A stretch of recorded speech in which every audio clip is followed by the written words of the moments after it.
All right, so we have on the one hand the case for proof of stake. Yes, Your Honor. And on the other hand, we have the case for proof of work. Yes, Your Honor. Now, proof of stake, it seems that we have quite a lot of support for you. And proof of work, you're mainly supported by miners.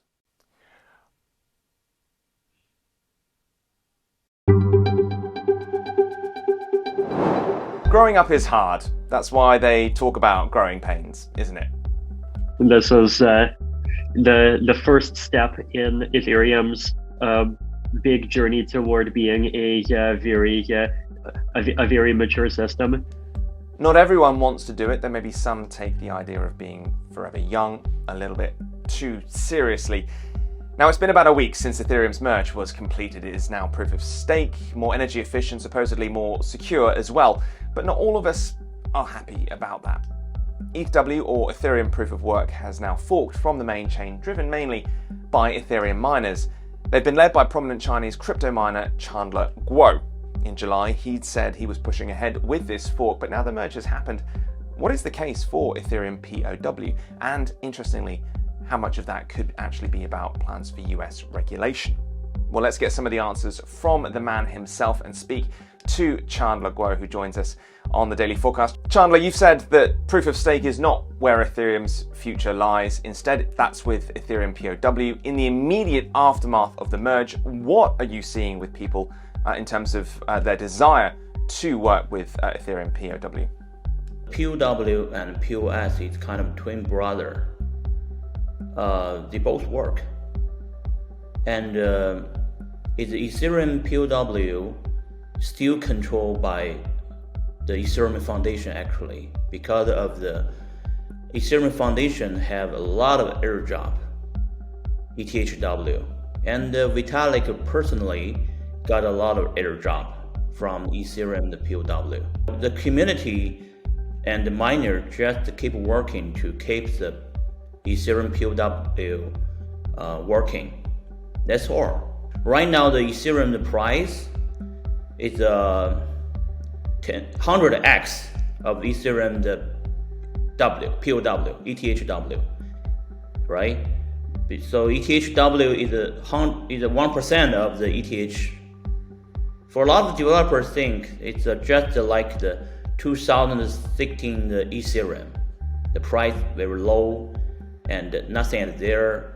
So a lot of people think it's a kind of reborn, of the Ethereum. It's a good opportunity for developer to jump in to develop something. Today the DEX is already there, Bridge already there, DeFi, nothing DeFi is there. There are no compound, there are no RV in the Ethereum POW. But there have a lot of Ethereum NFT still get airdrop, like Born Ape, right? You can trading your NFT at the Ethereum POW, the NFT exchange. Chandler, POS is definitely more energy efficient, isn't it? It's definitely more secure as well. So why would projects want to remain in proof of work? How much of that could as well be about these concerns that we've heard over the last few days about the Securities and Exchange Commission in the US, the SEC, trying to regulate all proof of stake networks? After SEC's announcement, the POS will be the problem. And after merge, POS the developer think it's not a good choice. Even the POS is good. It's just become a company. They're not a public chain. Before, POW is a public chain. A lot of the developer and a lot of the miner, a lot of the holder, they do their own job. It's kind of the democracy, right? But right now they're changing to the kind of company. The company means controlled by some big holder, not everyone. So more and more people believe the SEC is a big problem and a huge problem for the Ethereum POS. So people just for their own money. They must take responsibility for their own money. So there are people sell the Ether to the ETHW. And more, I think after the 1 year, everything on the Ethereum POS will be built on the Ether POW because they're twin brother. So you're saying that we could see the market return to ETH POW over concerns about regulation? Because the Ether W is 1% the value of the Ether today. But think about, is that possible the Ether, ETH, 100x next decade? Almost impossible, because today the price is already very high. So this market, every people coming here for making money, right? There's smart people moving their money to the smart choice. But right now, not a lot of people know this information. A lot of people think, oh, it's an airdrop, it's free money. They sell the ETHW and change it to the USDT. But smarter people think, wow, it's a bear market, it's time to buy. So they change the USDT to the ETHW and the ETH to the ETHW because it's a cheap price. Easily can 10x at least, right? And when the Ether POW going to 100x, people think it's normally, right?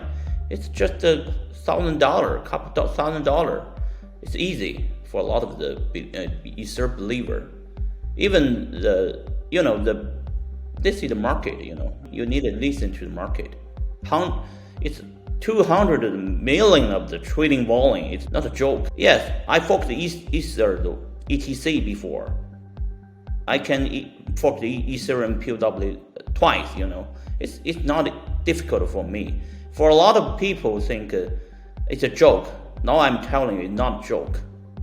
Who's selling the ETHW right now? From your perspective then, from the regulatory angle, there's certainly a lot to digest there. It is clearly going to be a fascinating thing to watch play out. Chandler Guo, we really appreciate your perspective and your time there. And finally, a reminder that Forkast's latest Crypto Rising live stream event is upon us. It's taking place 9 p.m. Eastern, September the 21st, 9 a.m. Hong Kong time, September 22nd. Some of Asia's industry leaders and regulators are going to be sitting down with Forkast Editor-in-Chief Angie Lau to discuss the future and challenges of central bank digital currencies and digital assets. Don't miss it at Forkast.News. That's where you can sign up. All right, that is it for this episode. Make sure you like and subscribe to this video for more content like it. We've got a lot of it, believe us. And let us know your thoughts on what's happening in the comments.